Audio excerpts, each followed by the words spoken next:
Welcome to Podnutz Daily for June 5th, 2008. Just want to get right into it here, but the one thing I do want to announce before we go on is the next episode of Podnutz is coming out tomorrow, probably around between 10 and 12 tomorrow night Eastern Standard Time. It's p.m. I interviewed Bryce Whitty from technibble.com. It was a great interview. He's the man. He set up a whole site for people who are interested in getting into computer repair, and he has some great administrative tools for people who aren't too familiar with the administrative side of computer repair and starting your own business. Go check out technibble.com. It's a great site. But first, listen to this podcast, and then go to technibble.com.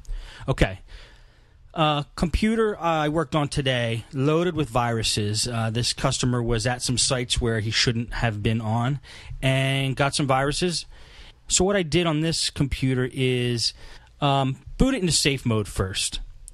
Run smitfraudfix, which probably takes about 5 minutes. Check it out. I'm putting a link to that in the show notes. And then I ran CCleaner. Just another cleaner that cleans up a cleaning program. It cleans up a lot of temporary files and a lot of junk files on the hard drive that may contain viruses themselves. Then I also ran Dialfix, which is the program I talked about yesterday.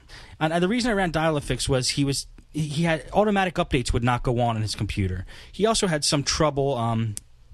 System restore was acting up funny, and so I decided to run Dialfix and see if that would fix it. Then I installed Avast, the new version of Avast from Avast.com, the free version, and loaded that. When you load Avast, ask if you want to do a boot time scan, where next time you boot your computer, it's going to just scan the whole hard drive before the computer starts. So I picked yes for that.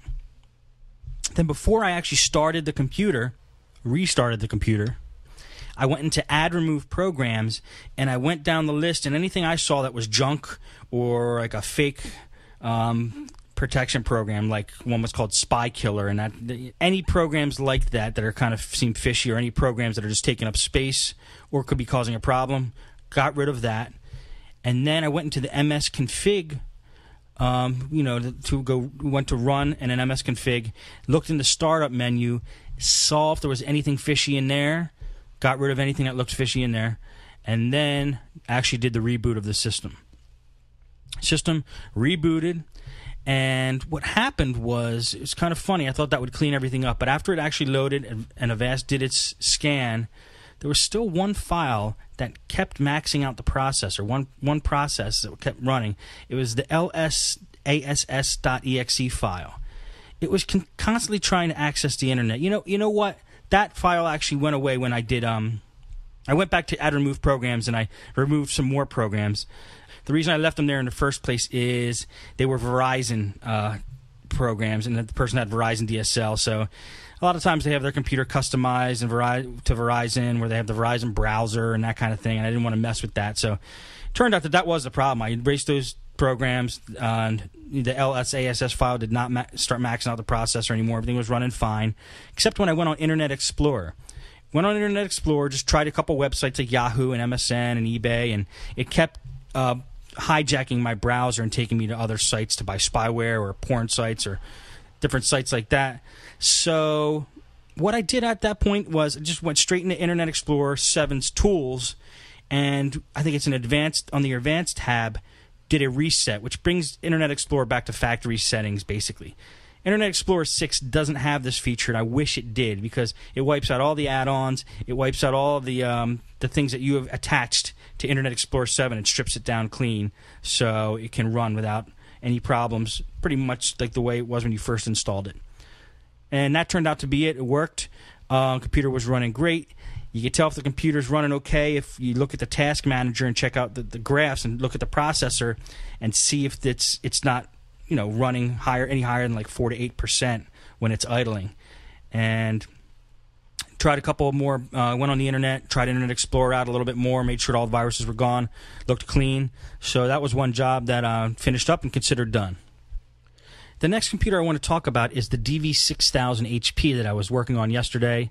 I asked if anybody has any idea what could be wrong with it. If you turn the computer on, you get nothing on the screen. You get the LED lights, the blue LED lights lighting up, and then you get a long beep and then 2 short beeps. Did a little research on the internet and found actually that model was eligible for an extra year of warranty coverage because they were having problems. Now, the problem I had didn't fit exactly into the guidelines of what HP said could be wrong with the computer, but I called them anyway, gave them the serial number and all the other information, and they said, yeah, that one's due for a recall. So, the customer just needed to send that back to HP and got that one fixed for free.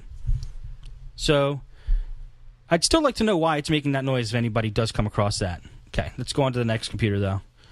Okay, the next computer I want to talk about is a Dell Inspiron 1000 that came in a couple days ago, and me and my other employee in my office, who is actually my dad, were working on that computer, tearing our hair out. Couldn't get Windows to install on the thing. And it was not a simple matter of, okay, replace the hard drive or the Windows XP disk is corrupted or anything like that. It was, here's what the computer was doing. When we went to install XP, sometimes it would blue screen. Sometimes when we ran to install, we tried to do the setup on XP, it wouldn't blue screen. It would get halfway through the installation and then just stop.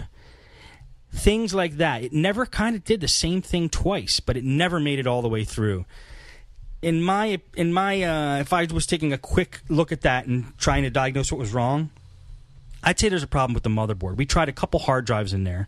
We took the wireless card out and took all the extraneous hardware off the thing, stripped it down to just, took the battery out. So it was just a motherboard and the power and the hard drive and the memory, and kept doing it. We even tried switching out the memory. Same problem. So finally I said, okay, I got to check out this motherboard and see if there's any physical damage. I took the keyboard off the top, and it was nice setup in there. You could actually get to the processor from the top of the computer instead of having to take the whole thing apart. And what it looked like happened was the computer was dropped. And actually what the customer said later was he had it shipped from eBay in the mail, and he said it was not packaged well and must have got banged all over the place. Because this computer definitely had damage as if somebody dropped it. The heatsink that was supposed to dissipate the heat off the graphics processor was totally disconnected on one side, so it overheated, and it also took out, when the heatsink broke, it also took out two capacitors with it. So, the capacitors are like maybe 1 centimeter in length each, and were nowhere to be found. So, I'm going to chalk that one up to getting a new motherboard for him. The last computer I want to talk about today was a rather strange one as well. A lot of tough jobs this week. Tough to diagnose, things that I've actually never seen before. This one came in and had a problem with the sound. There was no sound. It was running Windows XP, except it was running Windows XP with Service Pack 1. So I went ahead and put Service Pack 2 on it, figuring the drivers might not be cooperating with Service Pack 1 for whatever reason. So I put Service Pack 2 on. Tried it again, still no sound. Looked in the device manager.